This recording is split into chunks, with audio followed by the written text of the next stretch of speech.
오늘은 하나님의 귀한 말씀, 전통으로 하나님의 계명을 범하느냐라는 제목을 가지고 한번 살펴보려고 합니다. 전통은 매우 중요한 겁니다. 왜냐하면 그 전통 때문에 우리의 삶이 아주 풍성하여질 수 있고, 현재 우리가 누리고 있는 이 삶들이 가능하게 된 게 이 전통과 관습들이 있었기 때문에 그렇습니다. 그럼에도 불구하고 이 전통과 관습이 중요하다고 해서 이 전통과 관습을 무조건적으로 맹종하는 것은 매우 위험합니다. 그 전통과 관습이 지니고 있는 본래적인 가치와 의미들을 잊어버린 채 무조건적으로 따르기만 한다면 원래 의도했던 것과는 전혀 다른 모습으로 우리가 삶을 살 수가 있습니다.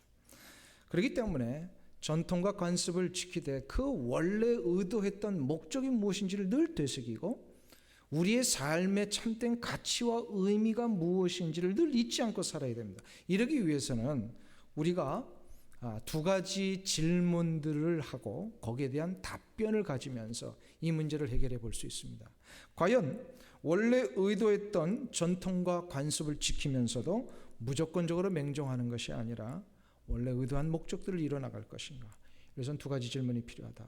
첫 번째 질문입니다. 그것은 바로 우리의 삶의 참된 가치와 의미를 부여할 수 있는 기준이 어디에 있느냐, 이것을 질문해야 됩니다. 우리의 삶의 참된 가치와 기준을 부여해 줄 수 있는 기준이 어디에 있습니까? 오늘 본문 3절이 그것을 가르쳐 주고 있습니다. 주님이 이것을 우리에게 대답해 주고 계십니다. 3절을 다시 한번 보실까요? 3절 말씀 한 목소리 읽습니다.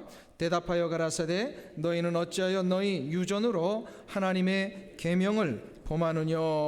여기서 주님은 우리의 삶의 참된 가치와 의미를 부여해 주는 기준은 전통과 관습이 아니라 하나님의 말씀이다, 이렇게 얘기를 하시는 거예요. 하나님의 말씀, 이것을 반대로 이해하며 살았던 사람들이 유대인 지도자들이었어요.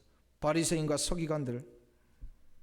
당시의 유대 사회에는요, 율법보다 전통을 더 중요시하는 그런 경향이 만연되어 있었습니다. 마치 이런 거죠. 율법이 교과서라면 이 전통은요, 율법을 잘 이렇게 좀 안내해주고 설명하는 참고 자료 혹은 뭐 응용 문제, 이런 거라고 할 수 있어요. 옛날에 한국에서 예비고사 꼭 수석하면은 인터뷰할 때 수석한 학생이 뭐라 그래요? 공부 비결이 뭡니까? 그럼 뭘 공부를 잘한 거예요? 교과서 공부 잘했다는 거죠. 근데 맨날 참고서나 뒤적거리고 그냥 응용 문제나 풀 줄 알면요, 원리를 잘 모르니까 공부를 잘 못하는 거예요. 마찬가지로 하나님이 주신 이 율법에 충실하지 못하고 그 율법을 좀 설명하고 이것을 어떻게 잘 적용해 볼까라고 하는 이 많은 문서들이 그 당시에 이제 전수되어 나왔는데, 이거를 미시나 혹은 탈무드 뭐 이런 책들이 있습니다. 여기에 너무 집중을 한 거예요, 사람들이. 나중에는 어떻게 되냐면, 그래서 율법보다 이러한 참고로 만들어낸 해설서들이 더 권위를 갖게 되었어요. 하나님의 말씀 위에 이런 전통과 관습들이 올라가기를 시작을 했다라는 겁니다. 이거를 주객이 전도됐다라고 얘기를 합니다. 주객이 전도된 거예요. 근데 이 문제가 실은 그 2000년 전에만 있었던 게 아니고 이 시대에도 굉장히 이런 문제들이 많이 일어납니다. 예를 들어서 이런 거죠. 뭐 우리 교회 얘기는 아니니까 오해하지 마세요. 찬양대 이제 오늘 또 타겟으로 좀 제가 얘기를 해요. 찬양대, 이 찬양이 예배에 있어서 굉장히 중요합니다. 그렇죠? 그거 아시죠? 이 찬양이 굉장히 중요해요. 이 찬양이 중요하니까 이 찬양대를 이제 운영하고 찬양대를 관리하고 이루어 나가는 이것도 굉장히 중요해졌어요. 그래서 임원들이 생겨지고 이 찬양대를 어떻게 잘 할 것인가. 그러다가 이 찬양을 하나님 앞에 더 영광스럽게 올려드리기 위해서는 어떻게 서야 되는가, 어떤 위치에 가야 되는가, 그래서 무대 중앙에 서야 되는가, 무대 옆에 서야 되는가, 이런 논의가 이루어지기를 시작을 했어요. 근데 찬양대에 열심히 특심하니까 어떻게 돼요? 이제 그런 문제들을 늘 논의하다 보니까 실은 하나님 앞에 찬양을 얼마나 영광스럽게 돌릴 것인가의 이 목적을 잊어버리고 어떻게 찬양대를 옆에 세울까, 가운데 세울까, 찬양대 가운은 뭘 입을까, 어떤 교회가 그랬대죠. 찬양대 반주하는 이 피아노를 무대 오른쪽에 세울까 왼쪽에 세울까, 이거 논쟁하기를 시작합니다. 하나님 앞에 드려야 될 찬양의 가장 중요한 목적은 뭐예요? 우리가 이 찬양을 통해 하나님이 영광 받으시는 것. 그런데 이 목적을 잃어버리면, 작년부터 찬양대가 왼쪽에 섰으니까 올해도 찬양대가 왼쪽에서, 이거 가지고 논쟁하고 집중하다 보면요, 본질을 잃어버린 채 자꾸 껍데기만 남는 거예요. 껍데기. 이게 지금 전통의 문제와 율법의 문제에 아주 중요한 부분이에요. 여기서 전통이라는 것은 장로들의 유전을 얘기를 합니다. 장로들의 유전은 건 전해 내려오는 이 관습들, 전통들 얘기를 합니다. 유대 지도자들이 지금 이 잘못을 저지르고 있었어요. 바리새인과 서기관이 예수님을 공격한 것은 이런 죽이기 전도된 문제를 가지고 지적을 했어요. 왜 음식 먹을 때 제자들이 손 씻지 않은 거 가지고 예수님 지금 공격했거든요. 근데 실은 손 씻지 않는, 음식 먹을 때 손을 씻어야 되는 이 규정은 율법에 정해놓은 것이 아니라 장로들이, 그러니까는 유대의 지도자들, 여기서 장로는 우리 교회 장로님들 얘기를 하는 게 아니에요. 여기 유대의 지도자들이 만들어낸 전통이었어요. 원래 율법에는 제사장들이 하나님 앞에 나아가 제사를 드릴 때에 회막문 앞에 있는 물두멍에서 손과 발을 씻게 되어 있었습니다. 하나님이 반드시 제사장들은 이걸 하게 하셨어요. 이건 명령이셨어요. 왜냐하면 이 규정을 만드신 이유는 제사를 드릴 때 제사장들이 단순히 그냥 손만 씻는 정도가 아니라 저들의 마음의 죄악을 씻고 들어오라는 뜻이셨어요. 그러니까 물두멍에서 제사장들이 제사 드리기 전에 손을 씻는 것은 죄의 문제를 해결하고 정결한 마음으로 하나님 앞에 드려야만 그 제사를 집례하는 제사장들이 받으시겠다라는 거예요. 이게 실은 이 시대도 굉장히 중요하지 않습니까? 그래서 우리가 예배 캠페인 속에서 예배 시간 10분 전에 5분 전에 꼭 미리 와서 예배 드리기 전에 우리의 죄악을 먼저 하나님 앞에 다 고하고 자복하고 정결한 육신과 몸을 가지고 하나님 앞에 예배드리는, 이런 이야기들을 우리가 계속해서 하는 이유가 바로 이런 그 말씀 가운데 있었습니다. 근데 문제는 이 전통이 유대인들에 의하여서 이 규정을 가지고 적용을 막 하다 보니까 어디까지 갔냐면 음식을 먹을 때도 손을 씻어야 된다라고 하는 이 전통을 유대의 지도자들이 만들어 버린 거예요. 하나님은 뭘 얘기를 하셨어요? 예배 드릴 때 죄악을 씻으라고 하신 이 의도인데, 이 전통에 집중한 나머지 하나님의 정결법을 만드신 이 의도와 목적에는 전혀 집중하지 못한 채 밥 먹을 때 손 안 씻으면 정죄해버리는 이러한 일들이 일어나게 된 겁니다. 하나님 앞에 제사를 드리면서 죄를 자복하고 몸과 마음은 씻지도 못하면서 음식 먹을 때 손 안 씻는 문제 가지고 사람들을 판단하고 정죄하는 것, 이게 실은 예수님이 보니까 너무 위선적이라는 거예요. 이게 가식입니다.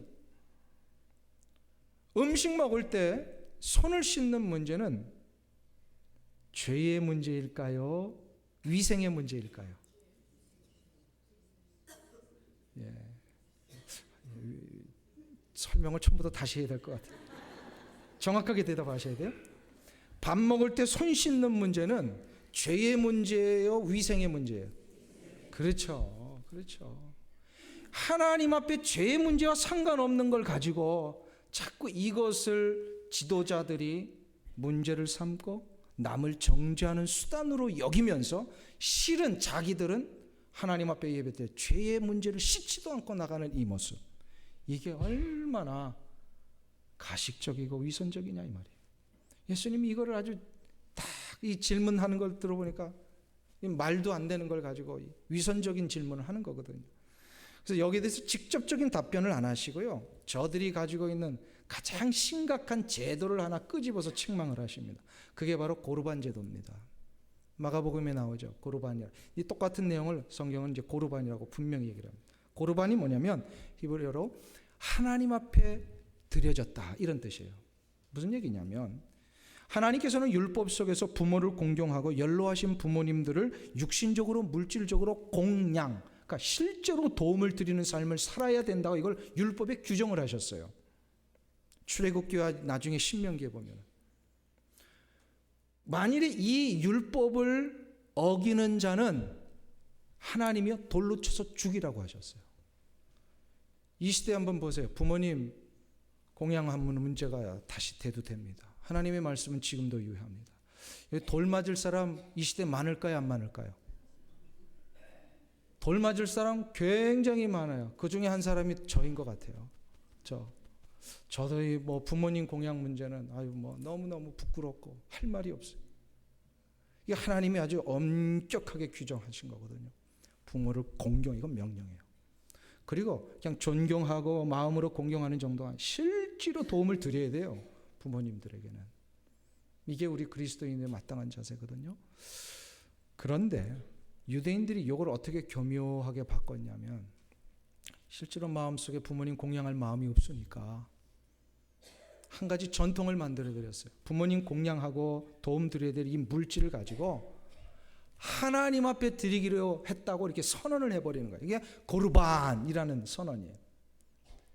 이 물질을 부모님 드려서 부모님 이제 뭐 음식도 드시고 필요한 거를 쓰시도록 우리가 공양을 해야 되는데, 이거를 하나님 앞에 드렸습니다 라고 하면 그때 당시에는 이렇게 선포만 하면 모든 게 면책특권이 있어요. 그래서 돌을 맞지 않아도 돼요. 근데 실제로 이걸 하나님 앞에 드렸느냐? 그렇지도 않아요. 드리지도 않으면서 또한 부모님을 공양도 안 하면서 결국 이 물질 가지고 뭐예요? 자기 배를 치우겠다는 거예요. 이 두 가지를 교묘히 빠져나가기 위하여 만드는 이 전통의 가장 대표적인 악습이 고르반 제도였다는 거죠. 주님이 이것을 지적하십니다. 고르반은 저들이 만들어낸 전통이거든요. 이 전통 때문에 부모 공경을 안 해도 된다라는 이 생각을 가지고 있는 자, 실은 부모 공경 안 해도 된다라고 하는 것은 뭐냐면 하나님의 명령을 지키지 않은 거거든요. 하나님의 의도와 목적을 잃어버린 이 전통과 관습에 젖어 있으면 이렇게 하나님의 법을 어기게 된다는 거예요. 이 시대도 이거는 마찬가지입니다. 하나님의 말씀의 의도와 목적을 잃어버리면, 그래서 그 잃어버린 걸 가지고 그냥 형식과 전통에 매여 있으면 결국 하나님이 원하시지 않는 일들로 우리 신앙생활을 하게 돼버려요. 겉으로는 하나님 위하는 척하지만 결국 자기의 욕망과 자기의 배를 채우는 일로 그냥 신앙을 이용해버리는 사람들이 얼마나 많은지 모릅니다. 하나님이 원하시는 것이 무엇인지, 그래서 이 전통과 이 형식 속에서 하나님이 기뻐하시는 것이 무엇인지를 알기 위해서는요, 한 가지 기준을 찾아야 돼요. 그 기준이 바로 어디에 있느냐? 말씀이라는 거예요.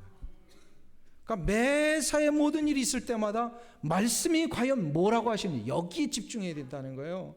그냥 1년 전에 우리 이렇게 왔으니까 이거 그대로 합시다, 이러면 안 된다는 거예요. 이대로만 신앙생활에서 가장 병들게 만드는 게 그런 거예요. 하나님이 이 상황에서 뭘 원하시는가, 말씀이 뭐라고 말씀하시는가, 여기에 자꾸 집중하고 기회를 기울여야 됩니다. 중세 로만 캐톨릭이 1000년의 역사를 이루어오면서 결국 타락하고 부패하게 된 이유가 여기 있었습니다. 중세 시대는요, 말씀을 다 독점을 했어요. 제사장들이, 그러니까 사제들이. 평신도들은 말씀을 읽을 수도 없어요. 왜냐하면 다 라틴어로만 돼 있으니까, 헬라어 아니면. 그러니까 말씀을 접할 기회가 없어요. 그리고 설교가 없었어요. 그냥 미사만 있습니다. 그냥 집례하는 거 있죠. 처음부터 끝까지 이 의식과 의전에만 의존을 했어요. 의전만 있었어요. 그러니까 뭐 말을 하더라도 헬라어나 라틴어를 가지고 이렇게 조금 선포를 해버리니까 성도들은 전혀 말씀을 들을 기회가 없었어요. 그러니까 오직 어떤 일에만 순종했냐면 캐톨릭 교회가 만들어 놓은 의전, 곧 형식과 순서와 이런 모든 예배 행위들, 여기에만 집중을 한 거예요. 그러니까 결국은 문제가 어떻게 됩니까? 타락하게 되잖아요. 하나님이 원하시는 말씀의 뜻에 집중하지 못하고 전통이 만들어내는 관습과 형식에 집중하다 보면 타락하게 됩니다. 결국 중세 1000년이 암흑의 시간으로 빠지잖아요. 전통이 그래서 말씀 위에 서버렸어요. 교황이 해석한 것이 하나님의 말씀 위에 서버렸어요. 그러니까 어느 누구도 컨트롤할 수 있는 사람이 없습니다. 여기에 분열이 일어나서 다시금 말씀의 원리로 돌아가자고 외쳤던 사람들이 그래서 종교개혁자들이에요. 종교개혁자들이 외쳤던 세 개의 모토 가운데 마지막 세 번째 모토가 솔라 스크립투라, 라틴어로 오직 말씀으로만, 오직 성경으로만 돌아가자라는 거예요. 그러니까 매사에 우리가 이 노력을 해야 돼요. 오직 우리의 판단의 기준과 근거는 말씀에 있습니다. 교회의 모든 것을 결정을 할 때, 그래서 아무 생각 없이 와가지고 1년 전에 가졌던 그 생각 경험으로 그냥 막 얘기해버리면 안 된단 말이에요. 과연 하나님의 말씀이 뭐라고 얘기를 하시니 그거 충분히 묵상하고 읽고 와서 그때 와서 교회 일들을 도모해야 돼요. 그렇지 않으면 다 자기 하고 싶은 대로 하는 거예요. 사사기의 문제가 그거였잖아요. 각기 자기의 소견대로 행하였더라. 자기 하고 싶은 대로 하는 거예요. 우리는 매사에 무엇을 하든지 과연 하나님이 이 상황 속에서 뭘 원하시는가? 이것을 일찍이 깨달았던 다윗은요 왕이었어요. 자기가 마음대로 할 수 있는 사람이에요. 그런데도 불구하고 그가 늘 가슴에 새기며 갔던 기준 하나가 있죠. 주의 말씀은 내 발의 등이요 내 길의 빛이니이다. 자기가 나라를 통치하며 가면서도 늘 하나님의 말씀만이 가르쳐 주시는 대로 가겠다라는 거예요. 그러니까 다윗 왕조가 지금도 이 수천 년이 지난 이 시대에도 다윗이 이스라엘 역사의 가장 위대한 왕으로 이렇게 숭상받잖아요. 삶의 참된 가치와 의미를 규정하는 기준은요, 관습과 전통을 넘어서서 이제는 말씀으로 돌아가야 합니다. 말씀의 길을 기울여. 말씀은요 지혜입니다. 말씀은 빛입니다. 말씀은 우리 삶의 유일한 방향입니다. 말씀은 자신의 생각과 기준으로 사는 자, 이런 자만이 바르게 생각하고 바르게 판단할 수 있습니다. 조나스 브라더스라고 하는 유명한 그 미국의 삼형제 보컬 그룹이 있습니다. 지금 청소년들한테 굉장히 인기 있는 그룹이에요. 이 인기 있는 그룹을 수년 전에 크리스천 잡지인 가이드 포스트에서 집중 조명을 했어요. 왜냐하면 그 패밀리가 다 크리스천 집안이거든요. 특별히 그 어머니가 소개가 됐어요. 이 세 형제를 잘 키워서 이렇게 멋진 청소년들의 이렇게 숭상받는 그런 예술가가 되게 한 거.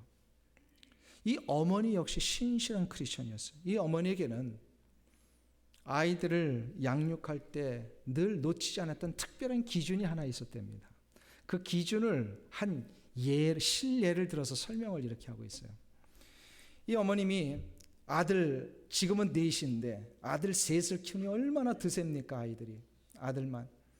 이 아이들이 자라면서 그냥 자기 멋대로 이제 특별히 사춘기 때 어느 날 갑자기 애들이 그냥 머리에 이 무지개 색깔 염색을 하고 나타난 거예요. 어떨 때는 무술을 발라가지고 이게 팍팍치 세워서 자유의 여신상처럼 이렇게 머리를 만들고, 어떨 때는 머리를 여자애들보다 더 길게 그냥 치렁치렁하게 하고 옷도 뭐 히피처럼 막 입고. 이런 아이들이 여러분의 아이들이라면 여러분들 어떤 마음 드시겠어요? 이 어머니도 똑같은 마음이었던 것 같아요. 당장 가위 가져가서 잘라버리고 싶었대요. 가위로 당장 잘라. 그런데 그럴 때마다 꾹꾹 누르면서 참았대요. 그렇게 하지 않았어요. 그래서 마음에 새기는 결심이 하나 있었답니다. 그 결심이 뭡니까? 그랬더니 이분이 이제 가이드 포스트에 영어로 그 문구가 이제 나오는데 제가 그거를 잠깐 한번 소개해 드릴 테니까 들어보세요. Hair, 그러니까 머리죠. 머리카락. Hair is not all that important. 무슨 얘기냐? 머리카락이 전부가 아니라는 거죠. 머리카락이 중요한 게 아니라 What matters is what's underneath. 그러니까 진짜 중요한 것은 머리카락 밑에 있는 것이다. 머리카락 밑에 뭐가 있어요? 우리의 머리가 있는 거예요. 이 어머니는 머리카락이 중요한 것이 아니라 그 머리카락 밑에 있는 머리로 생각하는 게 더 중요하다. 머리로 어떤 생각을 하고 사느냐가 더 중요하다는 이 기준을 늘 놓치지 않았답니다. 신실한 크리스천이었던 이 어머니는 그래서 겉으로 드러난 아이들의 이 모습보다 아이들의 내면 속에서 하나님이 기뻐하시는 생각, 하나님이 원하시는 삶의 기준을 붙들며 갈 수 있도록 늘 노력을 했어요.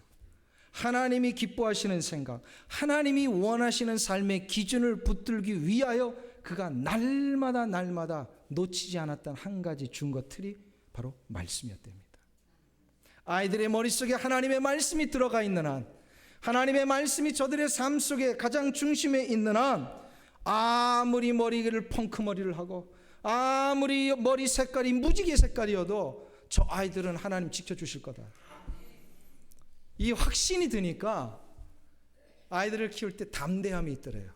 담대함이 있으니까 여유가 생겨요. 어머니가 막 쪼지 않았대요. 겉으로는, 속으로는 막 뒤집어지지만 겉으로는 아이들 막 포용해주고, 결국 그것이 맞았잖아요. 아이들 삐뚤어가지 않냐고.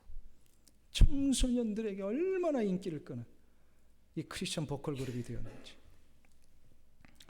제가 이 기사를 한 달 전에만 봤어도 제 아이가 머리 물들이겠다고 했을 때 허락을 했을 텐데, 2주 전에 머리를 물들이겠다고 그러더라고요, 제 아들이. 근데 이제 다음에 요청하면 제가 허락할 수 있을 것 같아요. 중요한 건 머리카락이 아니에요. 중요한 건 뭐예요? 그 아이의 중심 속에 있는 말씀이 있느냐. 때로는 유행 때문에, 때로는 관습 때문에 우리 어른들도요, 일시적으로 세상 사람들이 하고 있는 그런 형식과 전통들 따라갈 수 있습니다. 따라갈 때 있어요. 그러나 중요한 건 한 가지를 놓치지 않아야 될 거는 그 모든 것의 판단과 가치와 의미의 기준은 말씀에 있다는 거예요. 바른 생각, 참된 가치, 의미의 기준이 말씀에 있음을 놓치지 않고 가는 자, 그는 분명히 하나님이 원하시는 생명의 길을 갈 겁니다. 하나님이 원하시는 그 길을 분명히 이기며 갈 수 있습니다. 그래서 다윗이요, 시편 19편 7절과 8절에서 이렇게 고백을 했어요. 한번 찾아보실까요? 시편 19편 7절과 8절에서 814페이지 신약성경.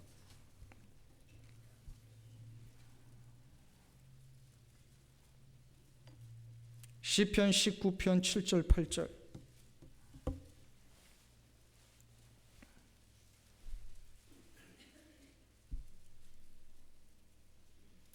시편은 어떻게 찾으면 쉬우냐면요, 성경을 딱 접어가지고 가운데를 싹 피세요. 그러면 무조건 시편이 나와요. 성경 설교하랴, 성경 찾는 법 가르쳐 줄랴, 바쁜데 하여튼 다 찾으셨죠? 시편 19편 7절 8절 같이 한 목소리를 읽겠습니다. 여호와의 율법은 완전하여 영혼을 솟생케 하고 여호와의 증거는 확실하여 우둔한 자로 지혜롭게 하며 여호와의 교훈은 정직하여 마음을 기쁘게 하고 여호와의 계명은 순결하여 눈을 밝게 하도다. 할렐루야. 보세요. 무슨 말씀입니까? 여호와의 계명은 눈을 밝게 한다. 우리 인생이 어디로 가야 할지, 무엇을 하며 살아야 할지, 이 상황에서 어떻게 결정을 해야 될지, 이 우리의 눈을 밝혀주는 비결이 여기에 있습니다. 할렐루야. 말씀이 여러분의 삶의 기준이 되어야 돼요.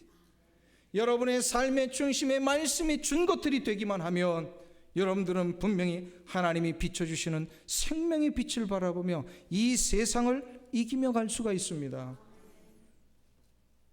이렇게 되면 세상을 쫓아가지 않아요. 세상을 주도할 수 있습니다. 이 은혜가 있기를 축원합니다. 자, 그럼 첫 번째 질문 정리합니다.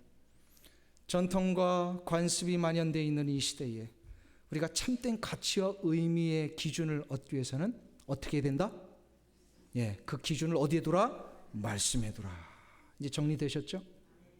그러면 두 번째, 이제 하나 남은 질문을 하나 더 해야 됩니다. 과연 이 참된 가치와 의미의 기준인 이 말씀을 붙들어야 되는데 이게 잘 되느냐 이 말이에요. 이 말씀을 놓치지 않고 붙들기 위해서는 그럼 어떻게 해야 되느냐? 여기에 우리가 분명하게 질문을 하고 대답을 해야 됩니다. 여러분들에게 묻고 싶어요. 말씀을 붙들어야 된다는 건 다 아시죠?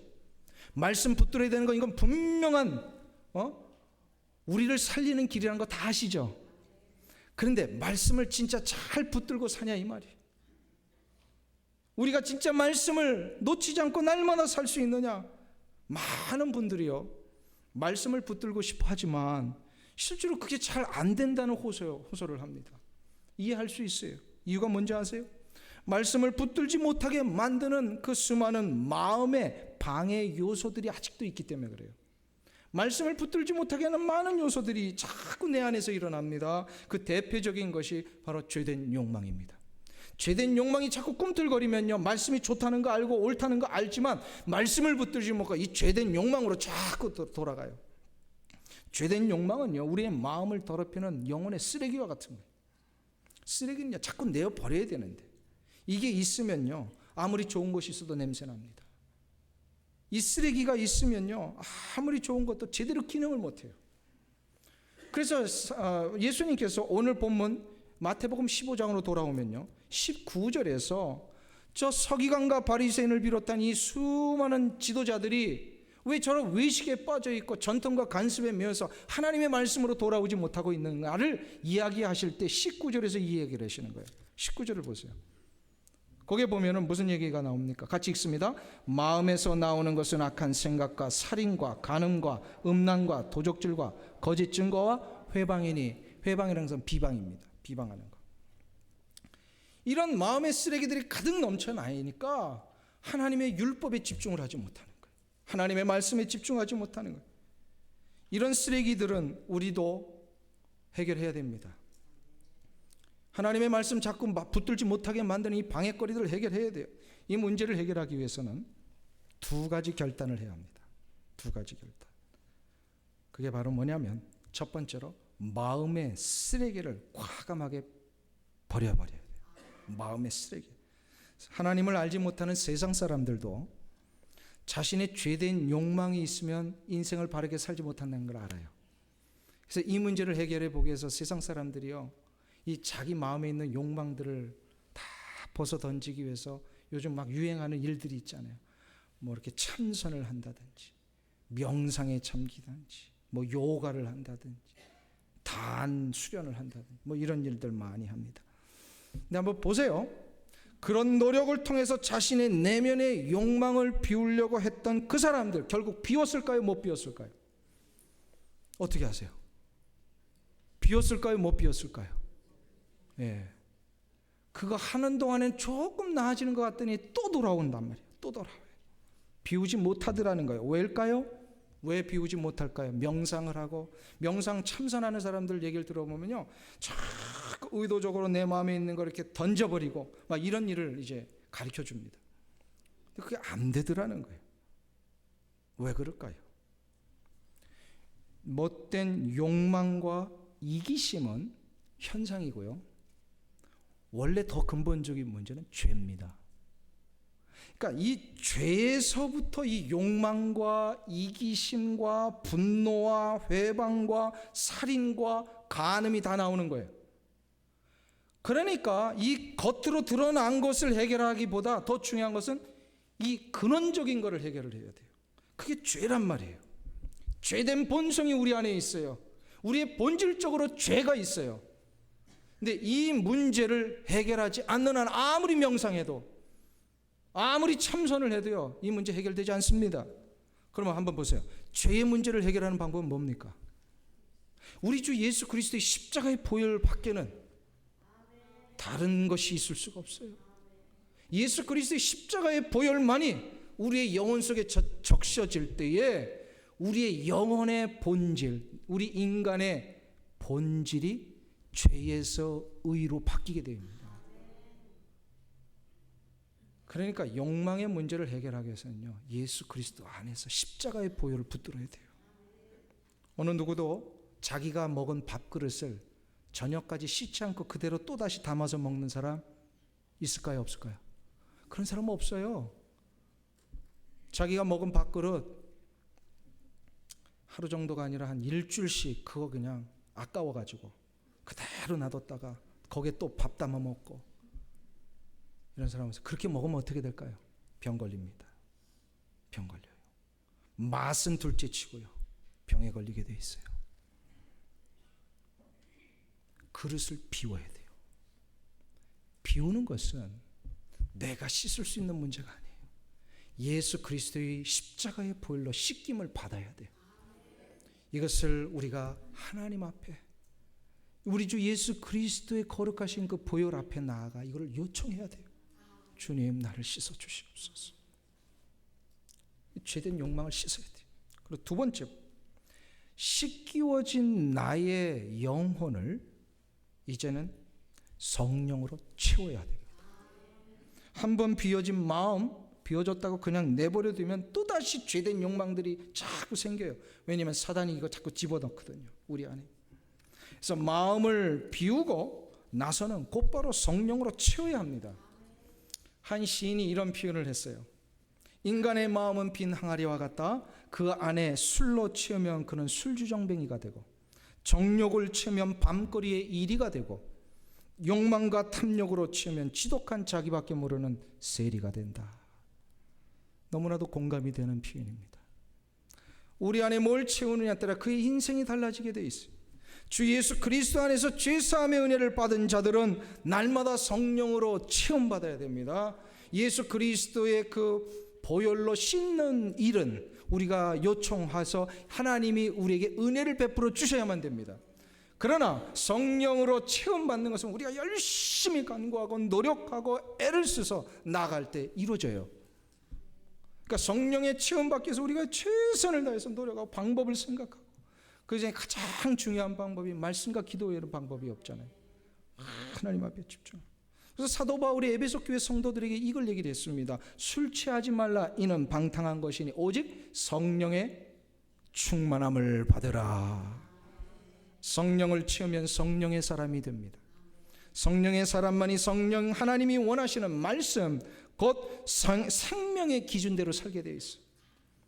그래서 생명의 기준대로 살 때만이 참된 삶의 가치와 의미를 회복하고 우리가 무엇을 위해 살아가야 될지 자꾸 깨닫게 되는 거예요. 한평생을 네이티브 아메리칸, 우리 인디언들, 이런 인디언들을 향하여서 복음 전하는 걸로 자기 모든 생명을 바쳤던 청교도 선교사가 있습니다. 데이비드 브레너드가요, 그가 평생에 그냥 일기를 한 권 남겼는데, 책을 남긴 건 아니고, 그 일기 속에 이런 얘기를 합니다. 성령의 능력 없이 영적인 일을 하려는 사람은 손가락 없는 손으로 일을 하려는 사람과 똑같다. 우리가 그리스도 안에서 이제 주님의 거룩한 일들을 한다면 성령의 역사가 있어야 돼요. 충만하게 성령의 충만함을 받아야만. 며칠 전에 우리 미국 사회를 아주 들썩거리게 한 아주 이상한 한 가지 일이 있었죠. 뭔지 아세요? 일부 때는 대본에 맞추시더라고요. 아마 그분 사신 것 같아요.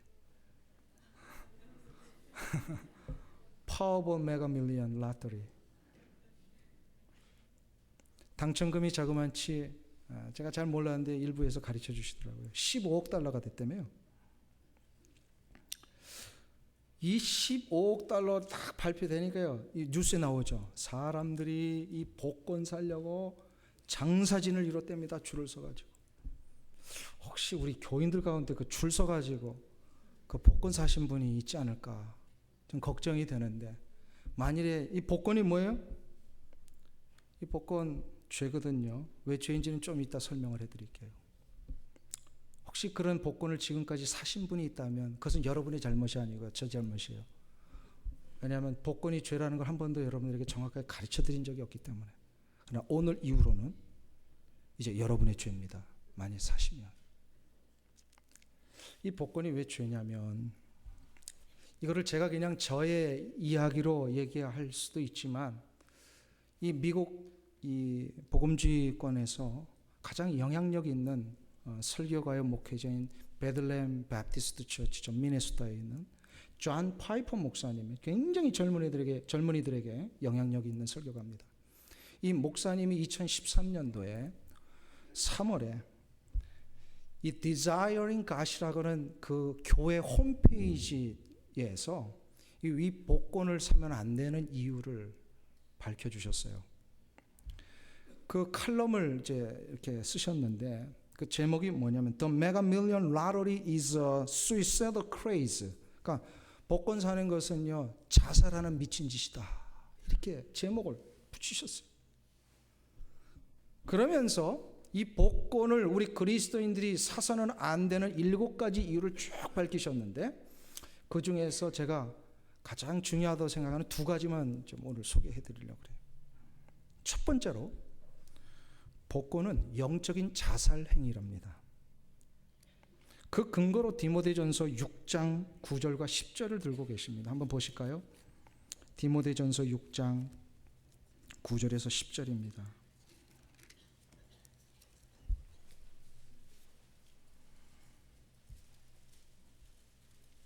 (341페이지) 신약성경에 있습니다.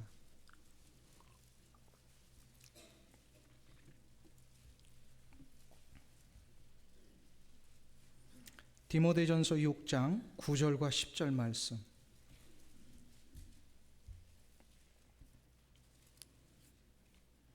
우리 같이 한 목소리로 읽겠습니다. 부하려 하는 자들은 시험과 올무와 여러 가지 어리석고 해로운 정욕에 떨어지나니 곧 사람으로 침륜과 멸망에 빠지게 하는 것이라. 돈을 사랑함이 일만하게 뿌리가 되나니 이것을 사모하는 자들이 미혹을 받아 미움에서 떠나 많은 근심으로써 자기를 찔렀도다. 아멘. 여기서 부하려 하는 자들은 돈을 사랑하는 자들입니다. 같은 뜻이에요. 돈을 사랑하는 것이 문제라는 거죠. 돈 자체가 문제가 아니라 돈을 사랑한다는 것은 돈에 대한 탐욕이 있는 자. 복권이 뭐죠? 복권은 일확천금을 꿈꾸는 갬블링입니다.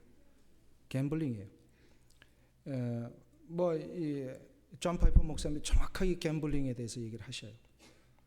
일확천금을 꿈꾸는 것은 돈에 대한 탐욕 때문이고 결국 그 탐욕은 자기의 영혼을 파멸시키는 자살행위라는 거예요. 그래서 이 돈에 대한 욕심 때문에 이 돈을 어떻게든 막 일확천금을 꿈꾸는 사람들은 결국 시험과 올무에 걸려서 자기 스스로 침륜과 멸망에 빠진다. 오늘 9절에 대해서. 그리고 또다시 반복을 하는데 10절에 돈을 사랑함이 일만하게 뿌리가 되는데 이것을 사모하는 자는 미혹을 받아서 믿음을 떠나게 되고요. 결국 많은 근심으로서 자기 스스로를 찌르는 사람이 된다는 거예요. 그러니까 뭐예요?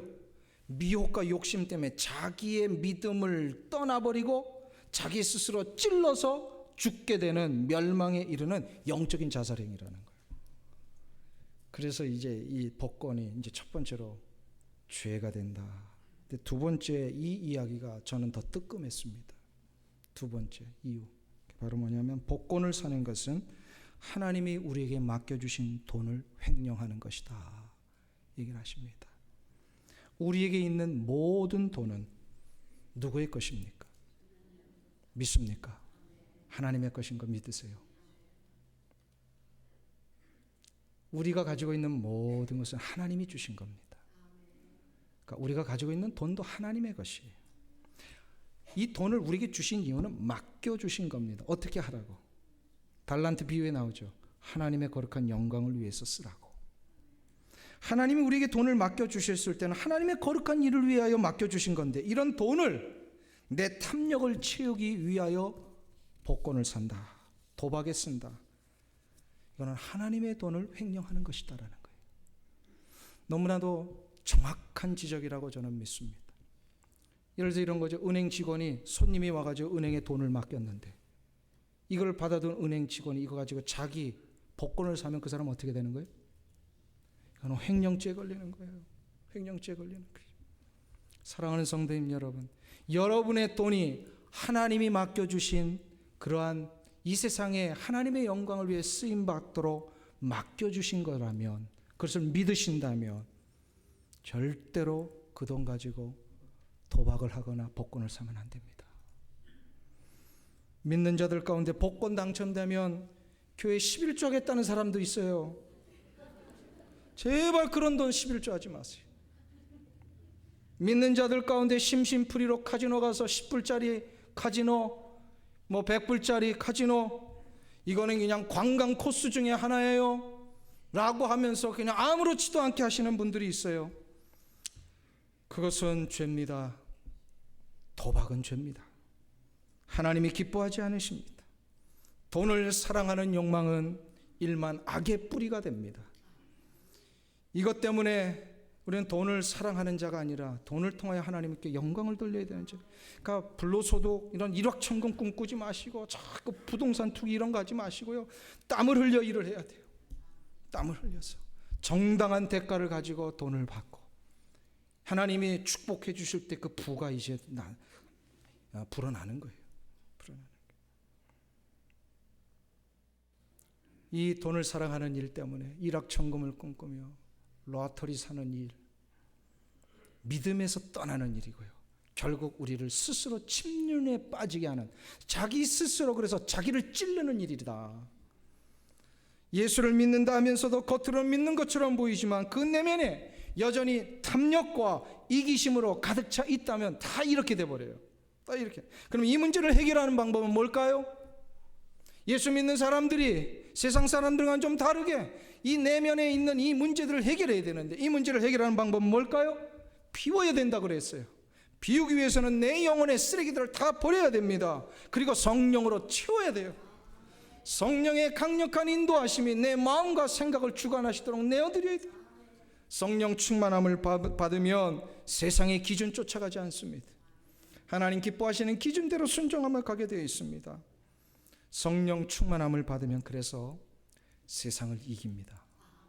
세상에 끌려가지 않고 주도하는 방법이 여기에 있어요. 사랑하는 성도님 여러분, 올 한 해는 정말 성령 충만함을 받으셔서요, 세상에 끌려가는 자들이 아니라 세상을 주도하고, 돈에 끌려가는 자들이 아니라 돈을 끌고 가시고, 세상의 가치와 기준에 막 이리 치고 저리 치는 그런 흔들리는 삶이 아니라 꿋꿋하게 하나님이 기뻐하시는 이 기준대로 살아가시는 우리 귀한 성도님들 되시기를 축원합니다. 기도하겠습니다. 하나님 아버지, 우리의 어리석음을 용서해 주시옵소서. 우리 내면 속에 아직도 꿈틀거리는 죄된 욕망과 이기심 때문에 나도 모르는 사이에 말씀의 기준 붙들지 못하고 세상의 기준, 세상의 가치관, 세상 사람들이 다 하는 그런 형식적인 전통들 붙들며 살 때가 얼마나 많았는지 모릅니다. 오 주여, 나를 용서해 주시옵소서. 내 속에 있는 이 죄악의 쓰레기들을 다 벗어 던지겠사오니 주 예수 그리스도의 십자가의 보혈로 나를 씻어 주시옵소서. 그리고 씻겨진 내 마음속에 성령님 오셔서 나를 충만하게 하시옵시고, 성령님께서 나의 갈 길을 가르쳐 주시고 성령님이 원하시는 뜻들을 나에게 깨닫게 하여 주시옵소서. 날마다 성령을 의지하여 살아가는 자, 분명히 세상을 이기며 세상을 주도할 줄 믿사오니 이 은혜가 올 한 해 우리의 삶 가운데 넘쳐나게 하여 주시옵소서. 예수님의 이름으로 기도하옵나이다. 아멘.